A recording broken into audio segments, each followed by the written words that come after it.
呀吼，阿拉妹明啦吧？ဒီနေ့ကတော့ကွက်တီယိုလေးအိမ်မှာပဲအလွယ်တကူလှုပ်ရှားဖြစ်ပါတယ်။ကွက်တီယိုတွေကိုထည့်စားဖို့အတွက်ဝတ်သားလုံးကိုလည်းကိုယ်တိုင်ပဲလှုပ်ထားတယ်။စစ်စစ်အီအီလေးနဲ့အရန်ကိုပဲစားလို့ကောင်းပါတယ်။မုံဘက်ကိုတော့ Thai rice noodle ကိုသုံးထားတယ်။ဒီတစ်ခါဟင်းရီချက်တာကလည်း ready made ထုတ်ကိုသုံးထားတာဆိုတော့ခါကြတော့ဟင်းရီလုံးဝမချက်တတ်တဲ့သူတွေအတွက်လည်းအရန်ကိုအဆင်ပြေစေမယ်။ထိုင်းရတာလေးရစေရပါမယ်နော်။ဒါဆိုရင်တူတူစားချက်ကြည့်အောင်နော်။အရင်ဆုံးမုံဘက်တွေကိုရေ2နာရီလောက်ကြိုစိမ်ပေးထားလိုက်တယ်။မုံဘက်ကဒီထုတ်လေးကိုသုံးထားပါတယ်နော်။ဒါကတော့ဟင်းရီတွေကိုထည့်ဖို့ရန်အတွက်မုံလာဥဖြူကိုအနေတော်လေးတွေတုံးထားပါတယ်။မုံလာဥဖြူထည့်တဲ့အတွက်ကြောင့်ဟင်းရီကချိုပြီးတော့စားလို့အရန်ကောင်းပါတယ်။ရင်းနှွေးပွက်ပွက်ဆိုတဲ့ကိုကျမကကြက်ပေါင်း2တုံးထည့်တယ်။ပြီးတော့ဂျင်းရဲ့ကြက်သွန်ဖြူလေးရဲ့ထည့်ပေးတယ်ပေါ့နော်။ဒီတစ်ခေါက်ကတော့လွယ်လွယ်ကူကူမြ မြဆန်ဆန်ပဲချက်တာဆိုတော့အသားကိုဘာမှမနေထားဘူးပေါ့နော်။ကြက်သားကဒီနေရာမှာဒီတောင်မန်တို့6တောက်တို့လည်းသုံးလို့ရတယ်မိမိအဆင်ပြေရသုံးပေါ့နော်။ကျမတော့ကြက်သားရှိတာပဲထည့်တာမလို့နဲသွားတယ်။ဟင်းရီကတော့ဒီ ready made ထုတ်လေးကိုသုံးထားတယ်။သူကအရန်အဆင်ပြေရတစ်ထုပ်လုံးဆိုလို့ရှိရင်ရေ5လီတာလောက်ကိုသုံးလို့ရတယ်တဲ့။ကျမကရေ2လီတာကျော်လောက်ပဲရှိတာဖြစ်တဲ့အတွက်ကြောင့်အထုပ်ရဲ့တစ်ဝက်ကိုပဲသုံးထားပါတယ်ပြီးရင်တခါတည်းဒီမုံလာဥဖြူနဲ့ကြက်သွန်နီလေးပါထည့်ပေးထားတယ်ပို့ပြီးတော့အရသာချိုအောင်လို့ပေါ့နော်ဟင်းရီကိုတည်ထားတဲ့အချိန်မှာကျမ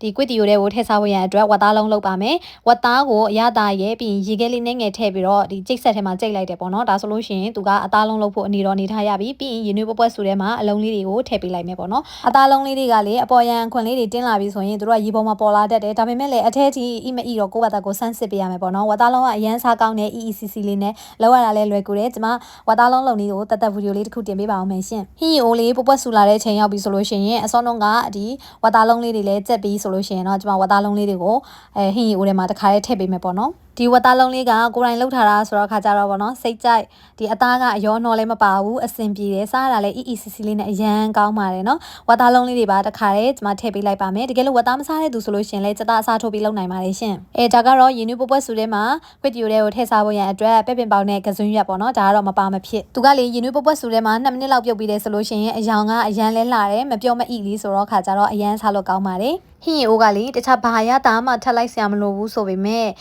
ကိုကြိုက်တယ်ပေါ့နော်အပေါက်အငံပေါ်မူတည်ပြီးတော့စားတိုးလျှော်လေးလုပ်ပေးပါနော်ဆိုင်နေမှာဆိုလို့ရှိရင်မုံဘက်ကကစွန်းရွက်တွေကိုပေါ့နော်သူကတပွဲချင်းစာကိုပြုတ်ပြီးရမလားအဲ့လိုပုံစံမျိုးပဲကျမတို့လည်းဒီတပွဲစာလေးကိုတနိုင်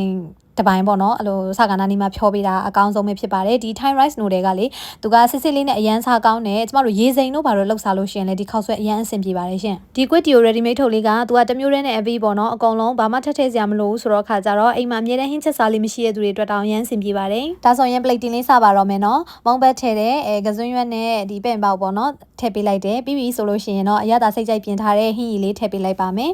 ဒီဟင်းရီကိုပဲမြည်ကြည့်လိုက်တဲ့အခါမှာလေကိုကပါကော့တိတ်မကြိုက်တော့ပါကော့နှံကြီးစူးတယ်လို့ခံစားရတယ်ဒါပေမဲ့မောင်ဘက်နဲ့တွဲစားလိုက်တဲ့အခါမှာကျတော့အဲ့လိုမျိုးဖြစ်မနေဘူးပေါ့နော်အရသာအနေတော်ပဲရှိတယ်ပြီးရင်အပေါ်ကနေပြီးတော့ကြက်သွန်မျိုးစီချက်လေးထည့်တယ်ချင်းကန်ဆက်လေးစားကြတာမလို့ငုတ်သီးမှုန်လေးနဲ့တမယာအကြီးလေးပါနည်းနည်းဆန်းပေးတယ်အရသာကလည်းအရန်ကောင်းတယ်သူကတထုပ်ထဲနဲ့အပီးဆိုတော့ခါကြတော့ဘာကြီးကလည်းမများဘူးအဲ့အတွက်ကြောင့်အားလုံးအတွက်လည်းအဆင်ပြေမယ်လို့ယုံကြည်ပါတယ်လှုပ်ရှားကြည့်ပါနော်ဂျာနေ